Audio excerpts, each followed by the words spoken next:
Okay, here's stage two of the Battle Los Angeles for 2016. We start off the show with Dalton Castle taking on Tommaso Ciampa. This was kind of like Tommaso's farewell. You know, he got a great ovation after the match ended.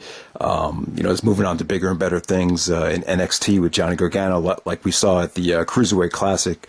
But really a much better showing from Dalton Castle. This is a good showcase from him. I don't think he blew anybody away here.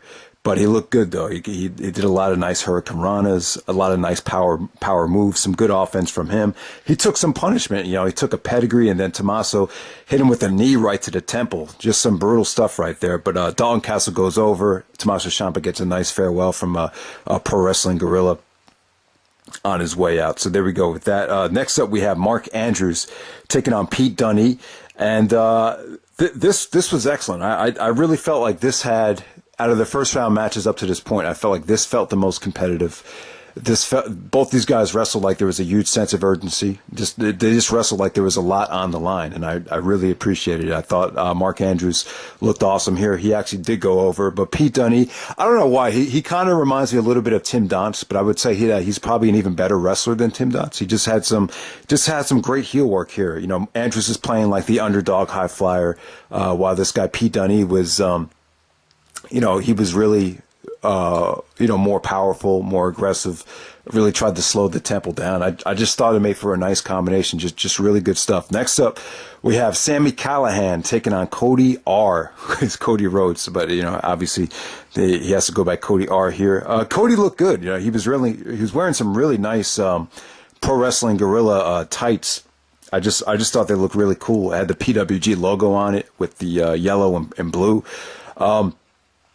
But Sammy Callihan, you know, we haven't seen a lot of him lately. You know, I remember when he went to FCW, and maybe he did some stuff with NXT. I'm not sure. Let me know how that worked out for him. You know, I'm assuming that things didn't work out with the WWE, but I'm not quite sure. I never heard anything about it. You know, Sammy, you know, really had a lot of buzz a couple years, not a couple years ago, like 5 years ago now. Jesus, man, time flies. When he had those matches with Finlay and Evolve. But I thought this was solid. I thought Cody Rhodes looked a little bit more, you know, the handcuffs are off him here. He actually pulled off some nice springboard moves off the top rope. He looks in great shape. He looked rejuvenated. He looked good. I'm not going to say this match blew me away. You know, I'm not a huge Cody Rhodes fan. I've just never been a big fan of the guy, but I'm happy to see that, you know, he's at least able to show off his versatility on the indies right now. So looking forward to see some more of him. I heard he had some really good stuff in Evolve so far. So we'll see how his indie run goes from here on out. And Cody did go over, so I'm looking forward to see what he does on night 3 or stage 3. Next up, we have a kind of a break from the tournament matches. You had Fenix and Pentagon Jr. from Lucha Underground taking on Tommy End and Chris Hero. I like what they did here. I could see what they were going for. Kind of a Lucha Underground versus WXW, the Germany promotion. Kind of an interpromotional tag team matchup right here.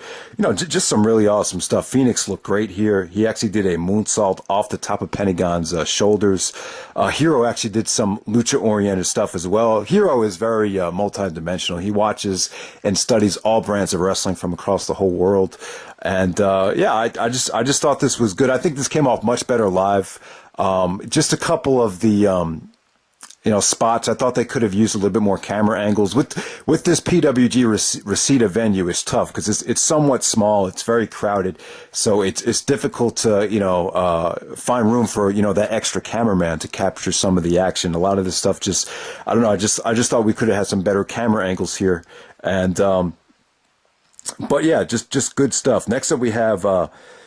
This is actually my first time seeing Kamaitachi take on Trevor Lee. I've heard great things about him. He really reminds me of Naomichi Marufuji. He actually does the running hurricanrana just like Marufuji. He looks like a baby Marufuji. He really does. Trevor Lee, they're calling him the TNA superstar now. Just a lot of nice, unorthodox and creative things with his feet. He just used both of his feet to really counter, some of Kamaitachi's offense. Just a lot of great. A lot of great near falls. Both guys going for leverage here. I thought it was a nice, fast-paced, tournament match here. I just really thought this kept the tournament rolling at a, fast pace right here. So next up we had Cedric Alexander, taking on Mark Haskins. And, Cedric comes into this tournament with a lot of momentum, arguably stole the show at the Cruiserweight Classic with Kota Ibushi. And, I just like the previous match, I thought a lot of the counters and pinning predicaments and the lever, using the leverage to, turn the guy into a pinning predicament. I just thought this was, just exciting stuff. Someone yelled something at Cedric. It sounded to me like you can't get away with doing that as a cruiserweight, or you can't. I don't know. At first, I thought it might have been something racial, but I just couldn't make out what the guy said. And then some of the crowd said, "Fuck that guy! Fuck that guy!" And it kind of took Cedric's focus off the match. But I thought Haskins, first time seeing Haskins here, I thought he looked really impressive. I thought this was a good, solid match. I think it got maybe a little bit too much time. There were some dry spots in it, but overall, if they had just tightened this up a little bit, it would have been an excellent match. So good stuff right there. Next up, we have Kyle O'Reilly versus Matt Riddle. First time seeing O'Reilly back in PWG in quite some time. I'm not sure if that contract situation is still going on right now between Ring of Honor and Pro Wrestling Guerrilla. I'm not sure about that, but I'm happy to see O'Reilly back. He did advance here. I was happy to see him advance, but at the same time, a lot of people were upset that Matthew Riddle did not advance. For those that don't know, Matthew Riddle has, been wrestling in Evolve. I believe he wrestled Hero several times. Hero on commentary said, hands down, this guy is the rookie of the year. And basically, he looks like an MMA fighter, in very great shape. Wrestles with no shoes. He just wrestles with bare feet. And this was just very technically oriented here. I mean, very submission oriented. Just I wouldn't say it blew me away, but just a lot of good, crisp, and solid technical maneuvers here. The finish was really creative because the finish was very, very different.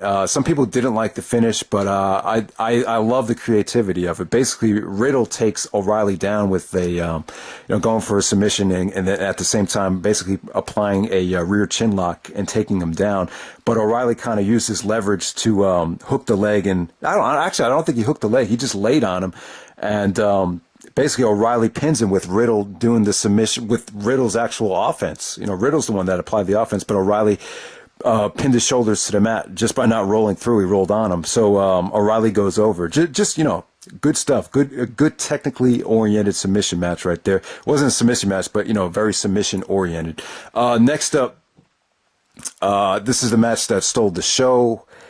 I'm not sure what Meltzer rated this. Fans were chanting 5-star matches. So Dave Meltzer's in the crowd here. The first night, I forgot to mention, there was a huge 5-star douchebag chant. I don't know if that was directed at Meltzer. I'm assuming it was. But Adam Cole and the Young Bucks taking on Will Ospreay, Ricochet, and Matt Sydal. I'm going to say this is the best 6-man tag in PWG history. One of the best PWG matches of all time. By far the best thing on this bowler so far. I'm not sure what to exactly rate this. I'll probably go about 4.5. I think this probably came off much better live. I think it was a little bit too botchy at the beginning, and it definitely had more of a laid back comedy feel to it. That kind of hurt my overall enjoyment of it somewhat. To go as far as to label it, a 5-star match. But I'll tell you, the spots, the athleticism, you won't find 3 guys that could pull this. I mean, 6 guys that could pull this off like this. What they did, they made it look effortless. They made it look so easy, and it has to be so difficult to pull off something like this. Let me just talk about some of the spots. The Young Bucks. I think Nick Jackson did a double 450 to 2 guys, springboard 450 to 2 guys at the same time. That was incredible. Adam Cole was, trying to get Will Ospreay to suck his dick, and then Ospreay started biting his dick. So Adam Cole was like hung up on the top turnbuckle, and then Ricochet does a tope, jumps right over him into the crowd, takes out, the rest of the Young Bucks.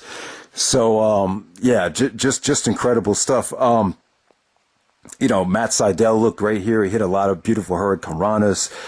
The most important part of the match, I've never seen this before. We saw a triple shooting star press from all three guys at the same time. Ricochet, Ospreay, and Matt Sydal. But also you had the springboard. Well, no, shooting star press into a tombstone. I've never seen that before. Who's the one that pulled that off? I think it was Matt Sydal that pulled it off. Yeah. It was Matt Sydal and I believe maybe Ricochet. Ricochet did the tombstone. So shooting star press into the tombstone. Never seen it before. Young Bucks looked awesome. Definitely a ton of super kicks, ton of high spots, ton of hurricane ranas. Just a lot of fun. 5-star match chance after the match was over.